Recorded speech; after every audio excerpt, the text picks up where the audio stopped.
ജമ്മു കാശ്മീരിലെ പഹൽഗാമിൽ ഭീകരാക്രമണത്തെ അപലപിച്ച് Iran president Sood പെസസ്കിയാൻ രംഗത്ത് വരികയുണ്ടായി. പ്രധാനമന്ത്രി നരേന്ദ്രമോദി അദ്ദേഹം ടെലിഫോണിൽ വിളിച്ച് സംസാരിച്ചു. മാത്രമല്ല, അദ്ദേഹം ഇരകളുടെ കുടുംബങ്ങൾക്ക് അനുശോചനം രേഖപ്പെടുത്തി. ഏപ്രിൽ 22-ന് പഹൽഗാമിലെ ബൈസറൻ താഴ്വരയിൽ വിനോദസഞ്ചാരികൾക്ക് നേരെ തീവ്രവാദികൾ നടത്തിയ ആക്രമണത്തിൽ 26 പേർ കൊല്ലപ്പെട്ടു. വിദേശകാര്യ മന്ത്രാലയ വക്താവ് രൺധീർ ജയ്സ്വാൾ ആണ് ഇക്കാര്യം അറിയിച്ചിരുന്നത്. ഭീകരതയെ ന്യായീകരിക്കാൻ ഒരിക്കലും കഴിയില്ലെന്ന് ഫോൺ സംഭാഷണത്തിൽ ഇരു നേതാക്കളും സമ്മതിക്കുകയും ചെയ്തിരുന്നു. ഇത്തരം ഭീകരവാദ പ്രവർത്തനങ്ങളെ ഒരു തരത്തിലും ന്യായീകരിക്കാനാവില്ലെന്നും മനുഷ്യത്വത്തിൽ വിശ്വസിക്കുന്ന എല്ലാവരും ഭീകരതയ്ക്കെതിരായ പോരാട്ടത്തിൽ ഒരുമിച്ച് നിൽക്കണമെന്ന കാര്യം ഇരു നേതാക്കളും സമ്മതിച്ചുവെന്ന് വിദേശകാര്യ മന്ത്രാലയം വെളിപ്പെടുത്തി. ഭീകരതയ്ക്കെതിരായ പോരാട്ടത്തിലും പ്രാദേശിക സമാധാനത്തിനായുള്ള സഹകരണത്തിലും ഇരു രാജ്യങ്ങളുടെ പങ്കിട്ട പ്രതിബദ്ധത ഊന്നിപ്പറയുന്ന ഒരു പോസ്റ്റും ഇന്ത്യയിലെ ഇറാനിയൻ എംബസി എക്സിൽ പങ്കുവയ്ക്കുകയും ചെയ്തു. ആക്രമണത്തിൽ പ്രസിഡന്റ് അഗാധമായ അനുശോചനം രേഖപ്പെടുത്തുകയും ഭീകരതയ്ക്കെതിരായ പോരാട്ടത്തിൽ ഇന്ത്യയോടൊപ്പം ഐക്യദാർഢ്യം പ്രഖ്യാപിച്ചു.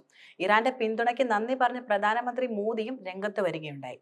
ഭീകരതയ്ക്കെതിരായ ആഗോള പോരാട്ടത്തിൽ പ്രാദേശിക സഹകരണവും ഐക്യവും അനിവാര്യമാണെന്ന ടെഹ്റാന്റെ വീക്ഷണം രാജ്യം പങ്കുവെക്കുന്നുണ്ടെന്ന് വെളിപ്പെടുത്തുകയും ചെയ്തു. മേഖലാ സ്ഥിരത പ്രോത്സാഹിപ്പിക്കുന്നതിൽ ഇറാന്റെ സൃഷ്ടിപരമായ പങ്കിനെ പ്രധാനമന്ത്രി മോദി അഭിനന്ദിക്കുകയും ചെയ്തിട്ടുണ്ട്. ഇറാനും അമേരിക്കയും തമ്മിലുള്ള സംഘർഷങ്ങൾ ഉൾപ്പെടെയുള്ള അന്താരാഷ്ട്ര സംഘർഷങ്ങൾ പരിഹരിക്കുന്നതിനുള്ള നയതന്ത്ര ശ്രമങ്ങൾക്ക് പിന്തുണ ആവർത്തിക്കുകയും ചെയ്യുകയുണ്ടായി. ജമ്മു കാശ്മീരിലെ പഹൽഗാമിൽ പാകിസ്ഥാൻ ആസ്ഥാനമായുള്ള തീവ്രവാദികൾ നടത്തിയ മാരകമായ ഭീകരാക്രമണം നടന്ന ഈ സാഹചര്യത്തിൽ അയൽ രാജ്യങ്ങൾ തമ്മിലുള്ള സംഘർഷം കൂടുതൽ രൂക്ഷമായിരിക്കുകയാണ്. ഇന്ത്യക്കും പാകിസ്ഥാനും ഇടയിൽ മധ്യസ്ഥത വഹിക്കാൻ തയ്യാറാണെന്ന് ഇറാൻ അറിയിച്ചിരിക്കുകയാണിപ്പോൾ. മേഖലയിലെ സമാധാനത്തിന്റെയും സ്ഥിരതയുടെയും പ്രാധാന്യം ഇറാൻ വിദേശകാര്യ മന്ത്രി സെയ്ദ് അബ്ബാസ് അരഗ്ചി ഊന്നി പറയുകയും ചെയ്തു. ഇന്ത്യയും പാകിസ്ഥാനെയും സഹോദര അയൽക്കാർ എന്ന് അദ്ദേഹം വിശേഷിപ്പിച്ചു. ടെഹ്റാൻ അവരെ ഒരു മുൻഗണനയായി കണക്കാക്കുന്നുവെന്ന് സ്ഥിരീകരിക്കുകയും ചെയ്തിട്ടുണ്ട്. മാത്രമല്ല, ഇന്ത്യ, പാകിസ്ഥാൻ എന്നീ രാജ്യങ്ങൾ ഇറാന്റെ സഹോദര അയൽക്കാർ കൂടിയാണ്. നൂറ്റാണ്ടുകൾ പഴക്കമുള്ള സാംസ്കാരിക നാഗരിക ബന്ധങ്ങളിൽ വേരൂന്നിയ ബന്ധങ്ങളാണ് നിലനിൽക്കുന്നത്. മറ്റ് അയൽക്കാരെ പോലെ ഞങ്ങൾ അവരെ ഞങ്ങളുടെ മുൻഗണനയായി കണക്കാക്കുന്നുണ്ട് എന്നും അദ്ദേഹം പറഞ്ഞു. ഈ ദുഷ്കരമായ സമയത്ത് കൂടുതൽ ധാരണ സ്ഥാപിക്കുന്നതിന് ഇസ്ലാമാബാദിലെയും ന്യൂഡൽഹിയിലെയും നല്ല ഓഫീസുകൾ ഉപയോഗിക്കാൻ ടെഹ്റാൻ തയ്യാറാണ് അദ്ദേഹം വെളിപ്പെടുത്തുകയുണ്ടായി.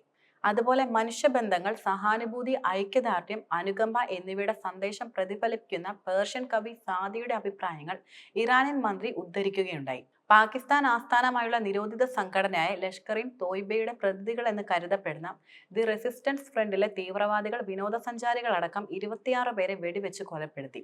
ഇതിനെ തുടർന്ന് ഇന്ത്യയും പാകിസ്ഥാനും തമ്മിലുള്ള ബന്ധം സമീപകാല ചരിത്രത്തിലെ ഏറ്റവും താഴ്ന്ന നിലയിലേക്ക് മാറി.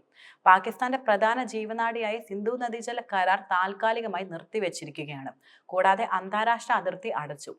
അട്ടാരിയിലെ സംയോജിത ചെക്ക് പോസ്റ്റിലെ പ്രവർത്തനങ്ങളും നിർത്തിവെക്കുകയുണ്ടായി. നയതന്ത്ര ദൗത്യ ജീവനക്കാരുടെ എണ്ണം വെട്ടിക്കുറച്ചു. സാർക്ക് പദ്ധതിക്ക് കീഴിലുള്ളവർ ഉൾപ്പെടെയുള്ള പാകിസ്ഥാൻ പൗരന്മാർക്കുള്ള വിസ താൽക്കാലികമായി നിർത്തിവെച്ചിട്ടുണ്ട്. എന്നിങ്ങനെ തുടങ്ങി നിരവധി നിർണായക നടപടികൾ ഇന്ത്യ സ്വീകരിച്ചു കഴിഞ്ഞു.